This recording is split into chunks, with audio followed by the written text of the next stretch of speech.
1,000-degree knife. I need those YouTube views. Come on. Come on. Fuck it.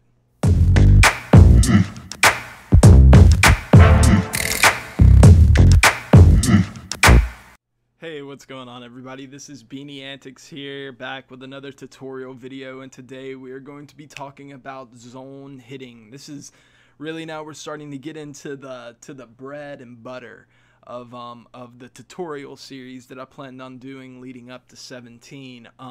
No more stupid menu bullshit.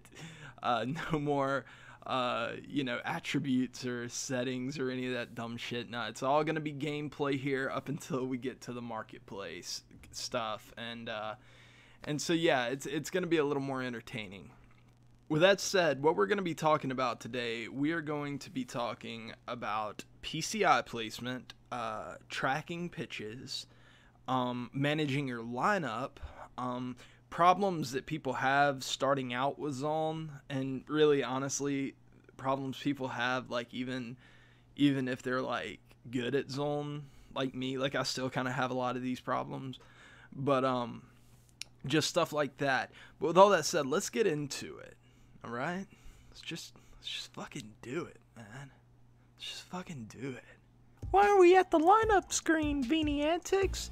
Well, I know that I said that we were done with all this shit, but really this is the last thing, I promise. I only want to talk for a minute about lineup management and stuff like that, because it is kind of important when talking about hitting. You always want to give yourself as much of an advantage as possible.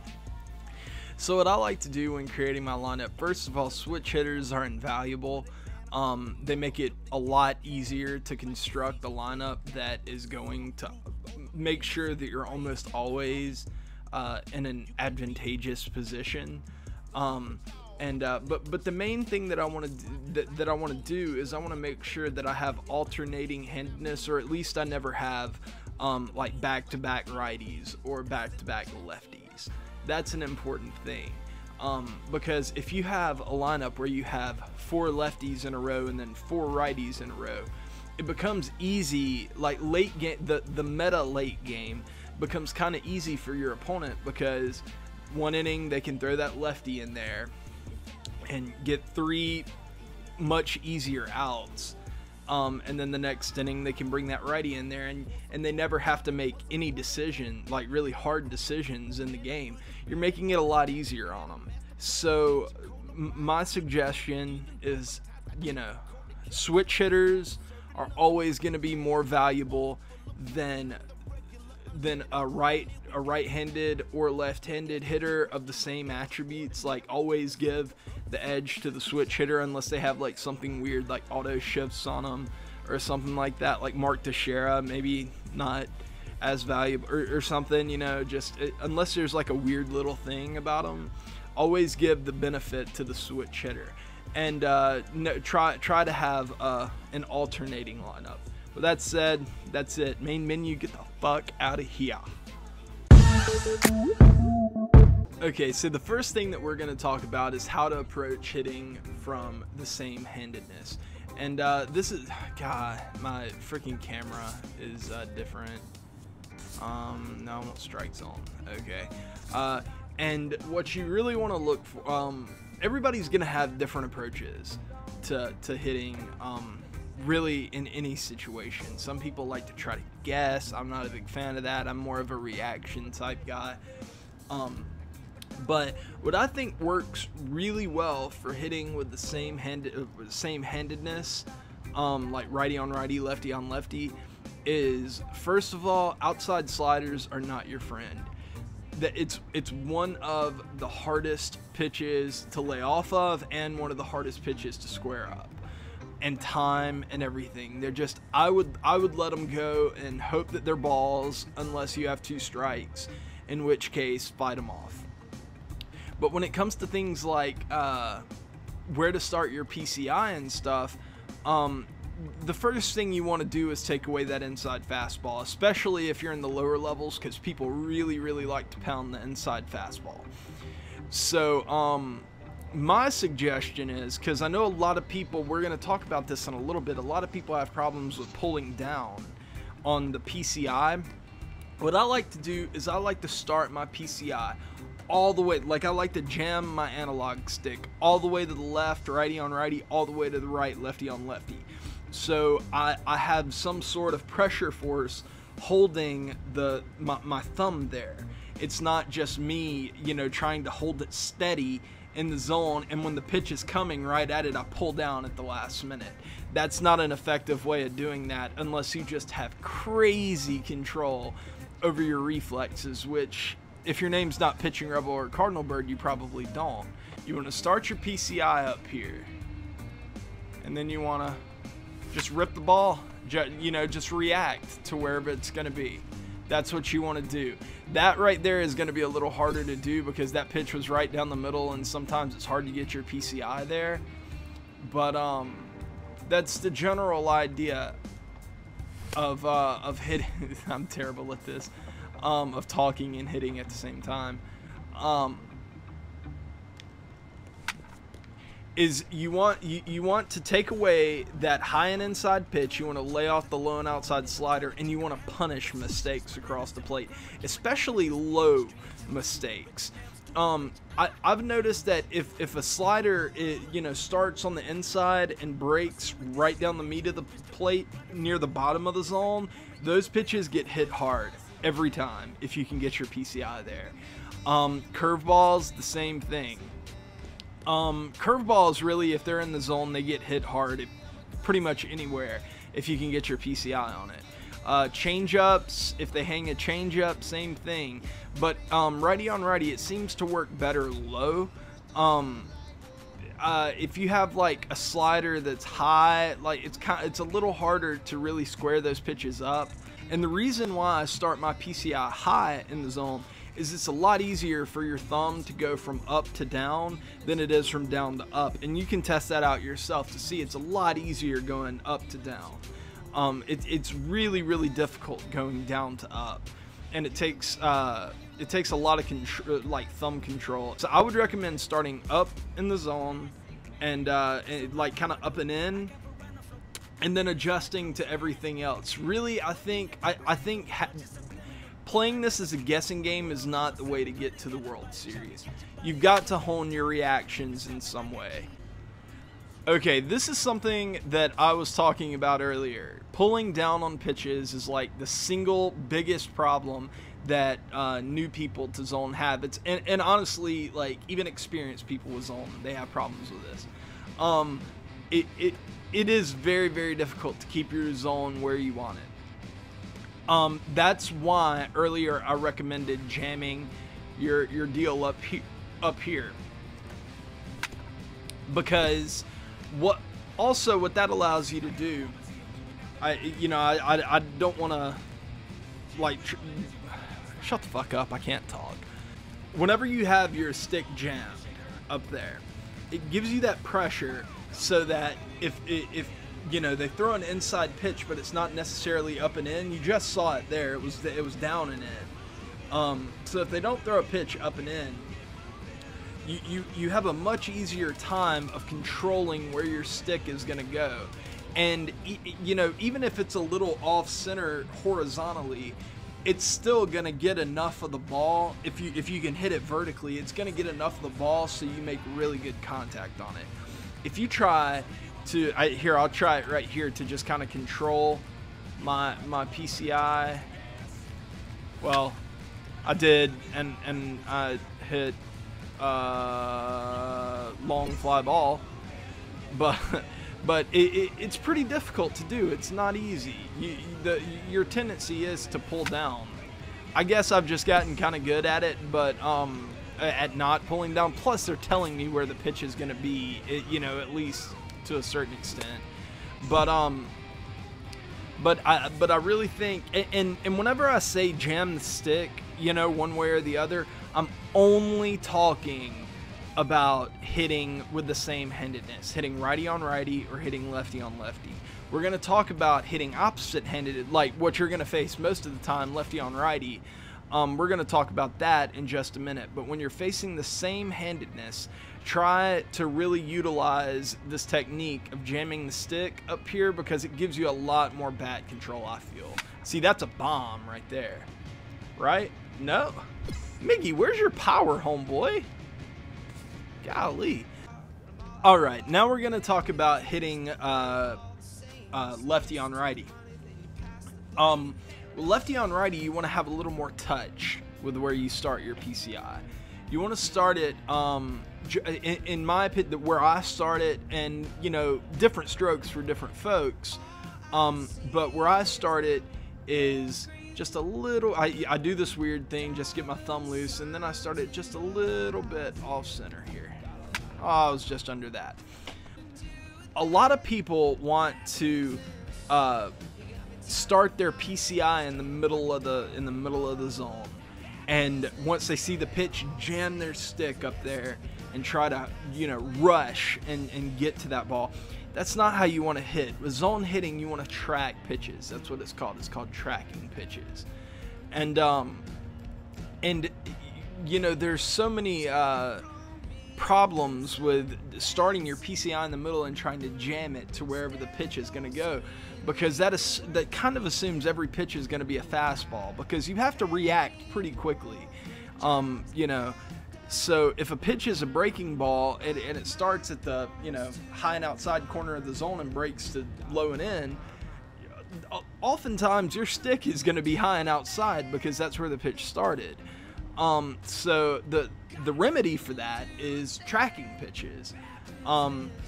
It's you know, starting your PCI just a little off center, like I do, or anywhere really, wherever makes you most comfortable. Seeing the pitch out of the pitcher's hand and do it to the best of your ability, following that pitch to the contact point. You know, it sounds easy, but kind of hard at the same time, because you know, you're also dealing with pitch recognition. Is it a fastball? Is it a curveball? All that good stuff. And with fastballs, you don't really track pitches as so much as your mind sees it's a fastball, you react and you swing, because fastballs do come in pretty hard online. With tracking pitches, it's mostly breaking balls that you want to track. I tell you a really good method that I found. And I kind of stumbled onto it by accident. I started a Road to the Show character, and I made him a catcher. And there's a setting in your settings to put on the defensive indicator, and it's a little catcher's mitt in the zone. And the pitcher will tell you where he is going to be aiming the ball, and then he throws it, and you have to move your catcher's mitt to the spot where the ball is going. And it really does a lot for zone hitting. Whenever I came back from that Road to the Show run to Diamond Dynasty, I was dropping like 15 a game on people, because my thumb was just so conditioned to be really ginger and to move with the ball. It's such a good technique that I don't think enough people utilize to improve their game. And that might be the biggest piece of advice I have to give in this entire video, is go start a Road to the Show catcher, because it really helps. It really does. I'm not lying. I'm sorry, I got kind of sidetracked here.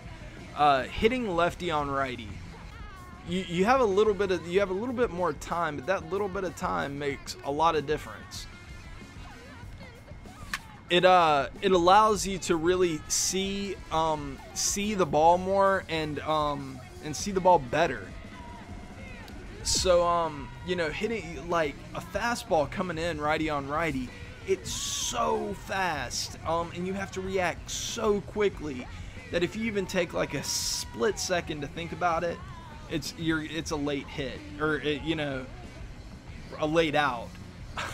So but with lefty on righty, you have a little bit more time. You can react, and you can really take the time to track pitches. And golly, that was an awful swing right there. Damn, I don't think I've taken a ball yet. I don't think I can talk and not swing. Oh, there we go. Okay, I was kind of testing myself to see if I can do it. The next thing that we're going to talk about that'll be kind of hard to show on this is pitching patterns. because offline you can't. In my opinion, offline is way harder than hitting online, because you know, it's computer generated AI. You know, like there's no real way to know where and what type of pitch the pitcher is going to be throwing, because it's a computer, you know.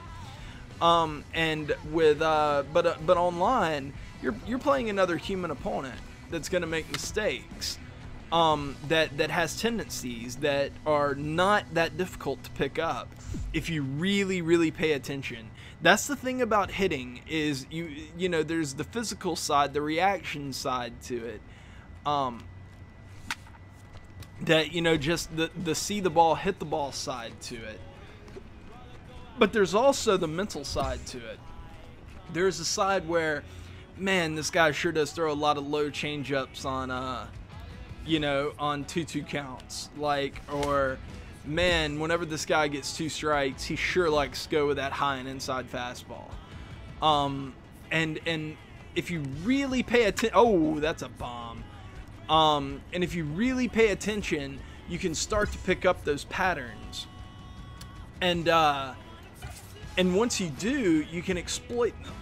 And if you're doing a better job than your opponent of picking up, you know, your opponent's tendencies, then you're at an enormous advantage. Like, it can be worth, if you can pick up just a little thing, like on a certain count to a certain type of hitter, he likes to throw this type of pitch. I mean, it can literally add 1 to 2 runs a game to every game that you play on average. Like, you have no idea how many runs I've scored just off of being like, man, it sure seems like this would be a good spot to throw a slider. And then the guy throws a slider, but he makes a slight mistake to it, and I hit a bomb. It happens almost every game. It happens on the reg. A lot of people tell you that that guys like to pitch to cold zones and don't like to pitch to hot zones. First of all, that's not really reliable, because a guy like Bryce Harper here, he has all hot zones. So, I mean, you know, what are you going to do? You kind of have to. Second of all, I don't really buy into that as much at the higher levels. I know I don't do that. I don't pitch to hot or cold zones at all.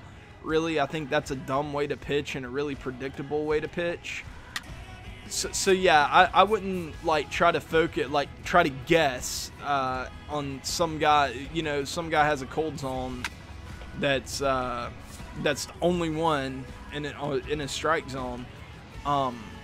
Like, I wouldn't focus my PCI there just, you know, on the sake that it's cold zone. Because yeah, maybe the guy will throw one there, but I don't think he's gonna just be pounding the cold zone, you know, just because it's cold. I don't think that's a thing for most people anyway.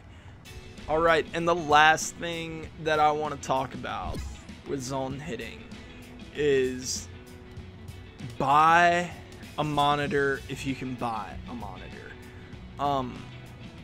I just recently got one. I'll be honest, I got to 2200, didn't have a monitor. Played on this big ass TV, right there. Played on that big ass TV for the longest time. Shit, camera's fucked up now. Look what I done did. But yeah, I played on this big ass TV for the longest time. It was dumb. It was, I mean, like, it was stupid hard. I don't mean it was dumb, like, of me to do that. It was stupid hard to hit, and I had to just try to figure out ways to you know, give myself like these little mental advantages. And that's why I think that I can kind of give a lot of this advice, because I kind of trained myself on a TV, and